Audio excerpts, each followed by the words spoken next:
Good morning, everyone. It's a great joy to welcome you all to our Compliance Week 2025.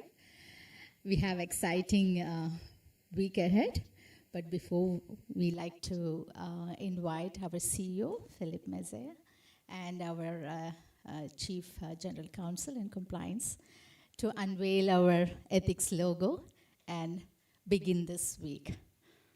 Yes, please. Yes. Yes. Are we ready? Yes.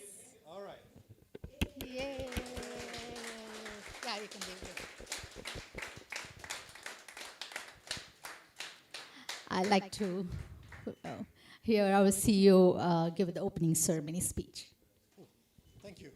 Nothing like a Monday morning to kind of get the juices flowing. So I am very excited actually to open officially this Compliance Week. I am somewhat baffled because it feels like yesterday that we opened last year's Compliance Week. But hey, stuff happens and we are 1 year, 1 full year further. Goodness me. So look, I think from my perspective, compliance is about building a culture of trust, a culture of integrity, a culture where everybody feels it's okay to highlight things, activities that they feel are not okay. So that is really, really important. Because I think without trust, without that integrity, you lose your footing. You are becoming worried. You're not quite sure what is okay to say and what is not okay to say. And then you start spending a lot of time thinking about these things. I think life is too short for that. I think we should be super clear. And ethics and trusts are extremely important to our management team, to our people, and quite frankly, to me personally. It is also what differentiates us from many of our competitors. It is not a way to stop business. It is a way to encourage business. It is a way to drive business that we want. And we want to be, frankly speaking, not only making money, we want to be on the right side of the equation.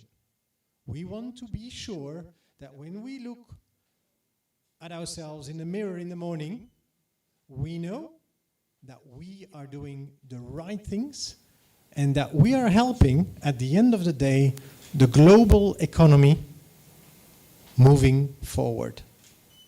And let's be very clear about it. That is what each and every one of you are doing. Yeah? And I think we feel a lot better when we know that not only are we pushing that economy forward, we are doing it in the right way. So that was my little intro. I hope I pushed all the buttons I was asked to push. And I will leave somebody else to go from here. Thank you. Thank you so much. Thank you. That's wonderful message. I think we need a chair for Philip here. Giles, yeah, I like to share a few words. Am I going to do that? Yes, please. Let's see if I can work this. Maybe if you could help me with that. So, not a whole load of slides, and you can't even see them, I don't think, from all the way back there. So I'll have to describe them anyway, which is probably appropriate.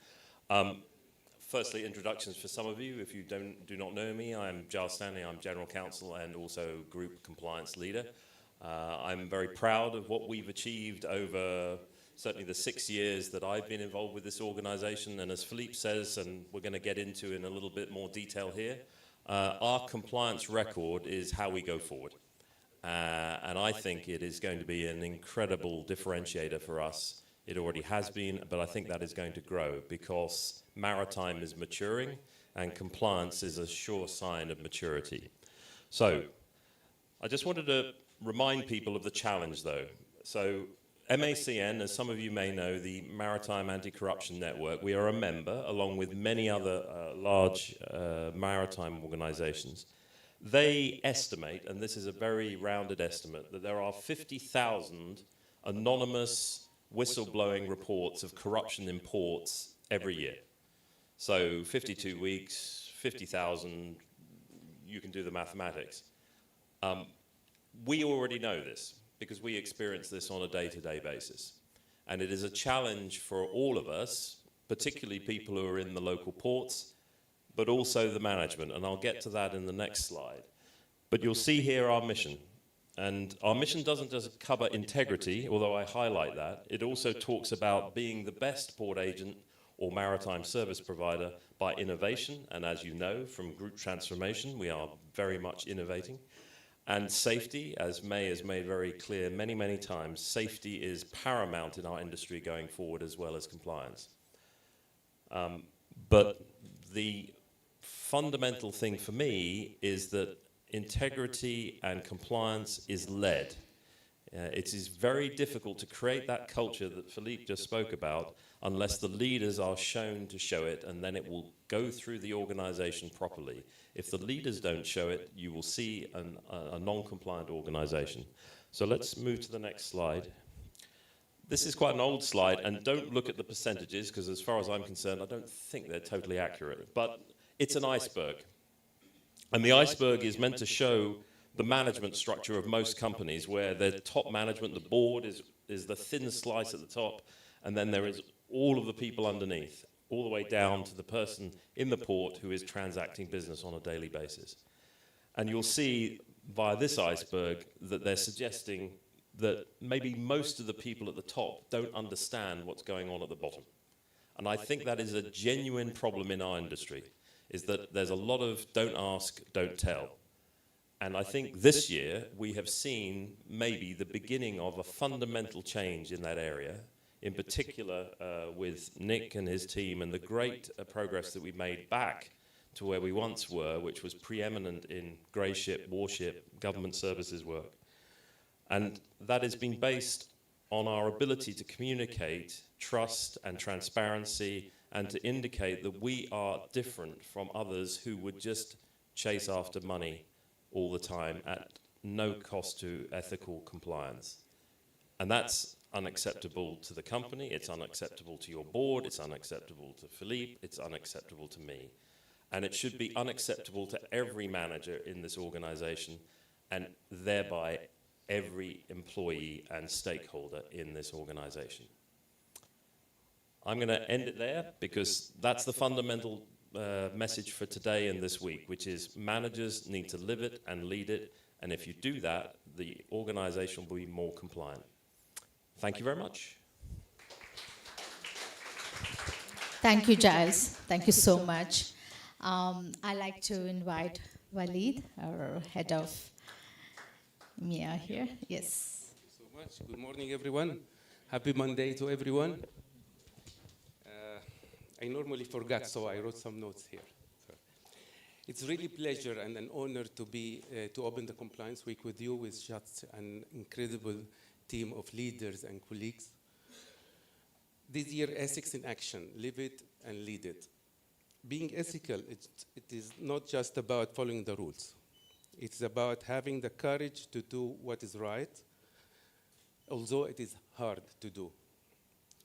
It is a strength to make the right call when it's not easy one, and lead by example every day.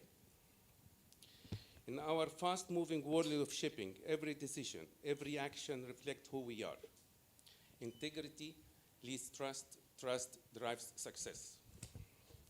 So, as we begin this week, let's turn awareness into action. Let's show that Inchcape leadership means doing the right thing with courage, care, and confidence. Your participation this week, your commitment to building a strong ethical culture, So please be part of it and lead it. Thank you all, and let's lead together, live it, and lead it. Thank you, everybody. Thank you much, Walid. And I like to invite Nick, our head of government services. Morning. Compliance, I think, for all of us, is super important. It's not just, I think, what it is. I think more important is why it matters, right? It matters because I think it's set to protect all of us in a way. It's to protect our dear contracts, to protect us as people, as a team. John was mentioning a lot about whistleblowing. I've been blowing the whistle, a lot, just to, make sure to, in a constructive way. But it's super important that non-compliance must be reported, right? And for NATO, honestly, it was, I believe, one way for us to get on that contract, right? Just stressing how non-compliant some of other contractors were. Building concrete case studies, putting the right time in it, putting the right context in it. So it's super important. It's also important on how we do it. Just a quick note. I mean, the Belgium defense attaché in Washington is now pushed to leave Washington simply because he was mentioning, you can put it, there's still a freedom of speech, but I mean, he was now pushed and removed from Washington because he was calling the Trump administration chaotic, brutal, and incompetent. He was writing that down into a Belgian military review report.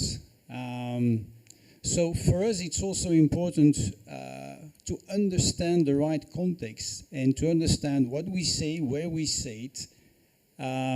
Because today the guy lost a job, but we can lose a contract if we communicate wrongly or we, I would say, post certain things on certain social media or LinkedIn or so on. So it's super important not only to understand what we say, but also where we put it and how we put it. So yeah, ethics is super important. Live it, eat it, drink it. Lead it, of course, but it is super important. So thank you very much and have a great week. Thank you. Yes, indeed. I'd like to invite Rajni, our head of global operations. Morning, everyone. I really don't know how much more I can add. All the leaders who spoke before me have already explained to you how Inchcape as a company is setting the golden standard on the best practices in the industry. We have the leaders who are walking the talk. They are making sure that it's ingrained as a culture. We have well-documented policies and procedures. We foster a speak-up culture, zero tolerance to anything that is not morally right. And we recognize and reward champions of compliance. So the management is doing everything within its power. What can we as employees also do? Maybe understand why there are compliance in place and what are the repercussions of us not following the right way of doing business. Know your role, what exactly are your compliance responsibilities with respect to your specific tasks. Follow all the policies and procedures. If you are in doubt, speak up, seek guidance, reach out to your HR, reach out to the compliance officer, and lead by example, because at the end of the day, we are all morally upright. We like to think so. So just listen to your conscience and live in compliance. Thank you. Thank you, Rajni. I'd like to invite May, just a short note as a QHSCC, HSCC. Thank you, Sindhu, and good morning to everybody. My message is the same message as everyone has already relayed already. It's reiterating what we're doing this week. It is Compliance Week. It is raising awareness to everybody, but it is every day. So whilst we do introduce today's Compliance Week, and when we wrap it up, it's just a reminder that this is something we need to practice every day.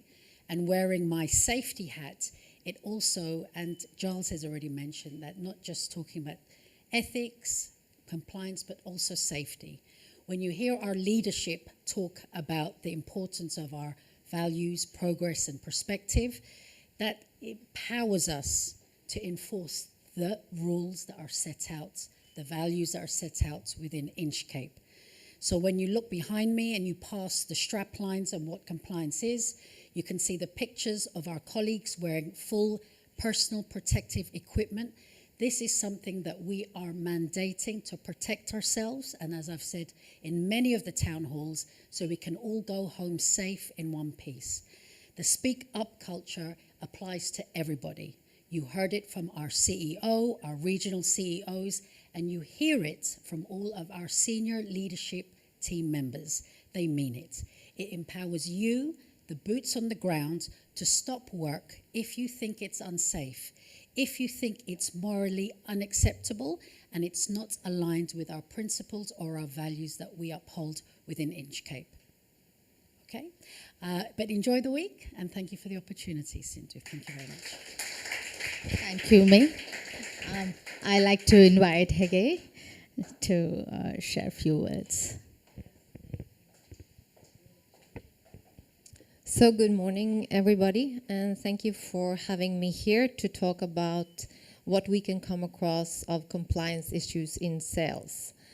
And I think we are quite lucky compared to the operations, because in operations you probably face this on a daily basis. But for us, compliance is super important to be able to bag the contracts that we really want. It is very important for our clients that we have this compliance, and we showcase that in our tenders. And they expect this from us. They expect us to be compliant, especially when it comes to the oil majors and these big companies.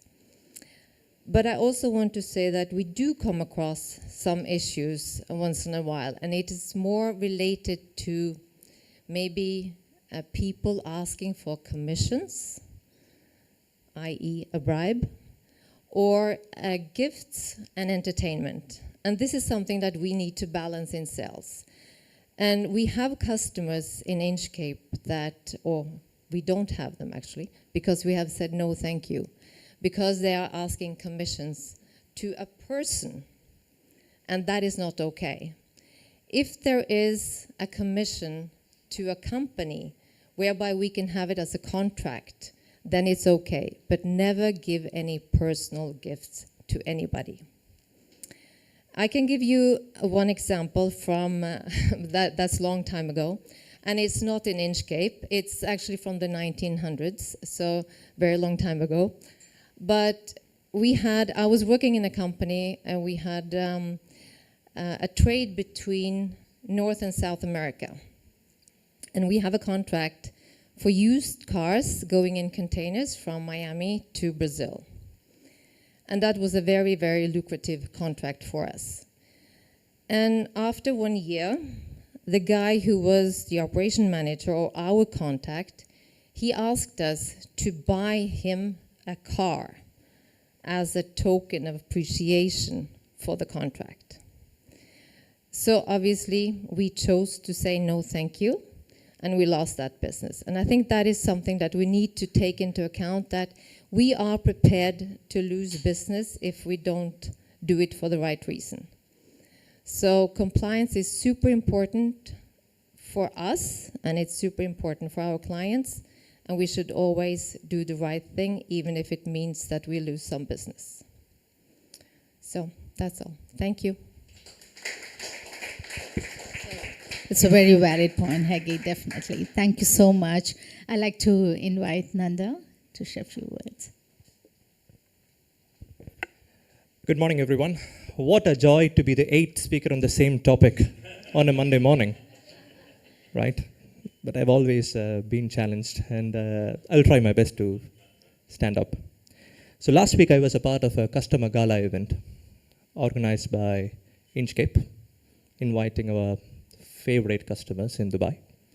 around 250 people turned up. And I think that was one of the more successful events we have hosted across the last 8 years, which I have been part of this company. Driving back, I did think, okay, fine, why all these customers should really turn up, right? And why they should choose Inchcape, or if they have chosen us decades ago, why should they still stick with us? Although we are doing a great job, it is definitely not because no one else can do this job in this world, right? There are many players who can really do this job. And I'm a finance guy, so I should be speaking some numbers. Annually, any idea on how much of money which is owned by the principal passes through our hands? Any guesses? It is around $4 billion. We normally get pre-funded around 65 to 70%. So at an average point of time, we should be holding with us $2.5 to $3 billion with us, right? Why would anyone give us this money? Only because of the trust. And if there is an iota of doubt in that trust, we will most definitely cease to be the market leaders which we are today. So that is each one of our job. The moment there is an iota of doubt, if an action from our side is going to hamper the trust from this customer on me as an agent, on me as somebody who puts proudly the logo of Inchcape on my chest, or this company which has been doing this business for 50 odd years, we should put our hand up. We can see in this logo there is a balance, but compliance is not about balance. Compliance is about minimizing the risk. The moment you have an iota of a doubt, put up your hand. And there should not be any hesitation in doing that. The moment you realize that, okay, fine, this much of money is flowing through us, the customer is entrusting us with this money, it ceases to be a checkbox exercise. It ceases to be something which we do just to comply with a legal requirement. It should rather be something to show who we are and what we stand up for. Thank you so much. That's wonderful. Thank you, Nanda. I'd like to invite Grant.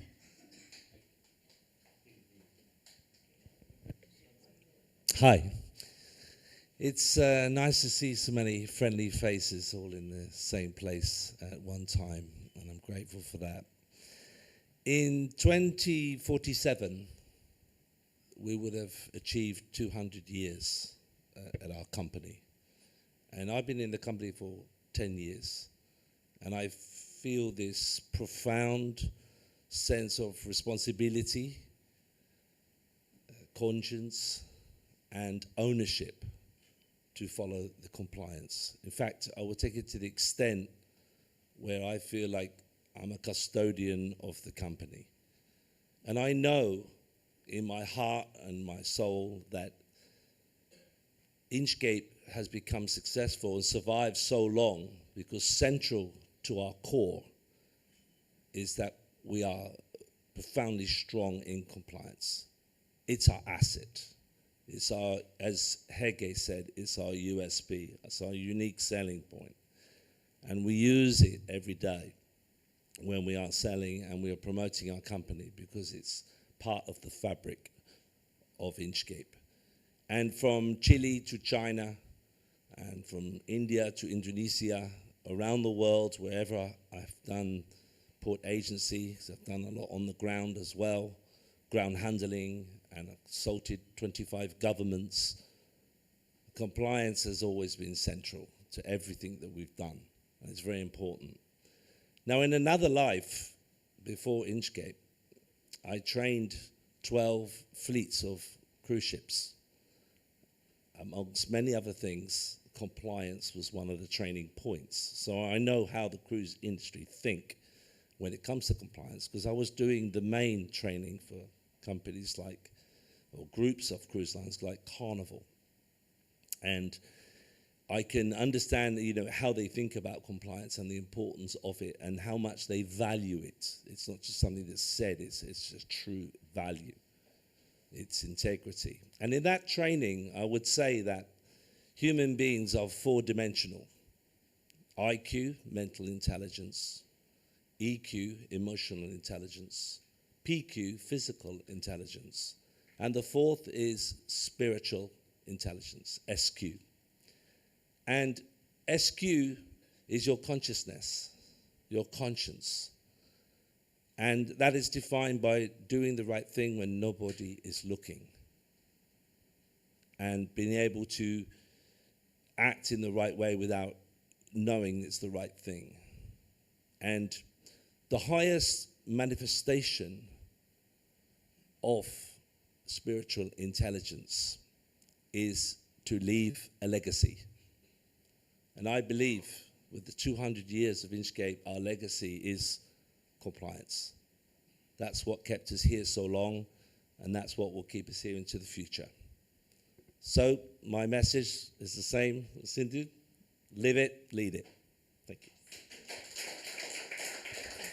Fantastic. Thank you so much.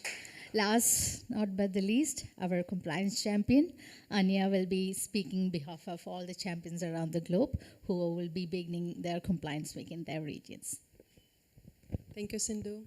And I'm very pleased to welcome everyone to the Compliance Week 2025.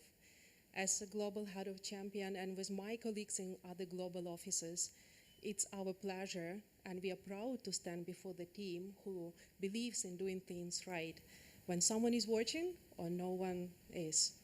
This year's topic is Ethic in Action, Live It and Lead It. It's more than a slogan. It's a call to live it daily and lead by example in whatever decision we make. This week we are going to have many activities, interactions, skits, online sessions, games, and I invite everyone to participate, be active, share your ideas, share your thoughts, concerns, suggestions. We are here to coordinate globally, and in our local offices we have over 200 people watching us. Thank you for that. I welcome everyone to the Compliance Week. Let's have an energetic, meaningful, and successful week. Thank you.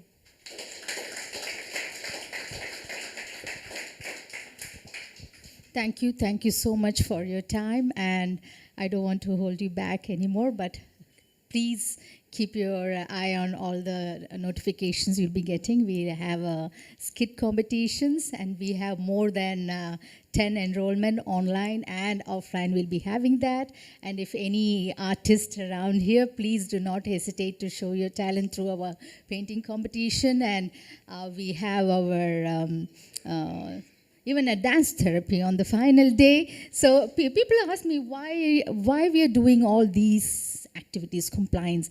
So that's the main idea. I changed the whole program for this year. It's not about just we doing the trainings and speaking and putting the charts and all that. That's fine. That's something mandatory. We will be doing it continuously. But to engage people, to live it and feel about it, and to do the togetherness of approaching a motto or the idea of compliance is what the whole idea of getting through the paintings and all that. And of course, to keep you awake, because training online, I know how it has been received, and you do even in offline. It's just a small crowd, but doing a fun thing, people will remember the feel, the engagement, the togetherness. So that's the whole idea, and I wish you all good luck for all the participants and the enrolled people here and others. If you're still thinking should you or not, please be with us and let's do this together. Thank you so much.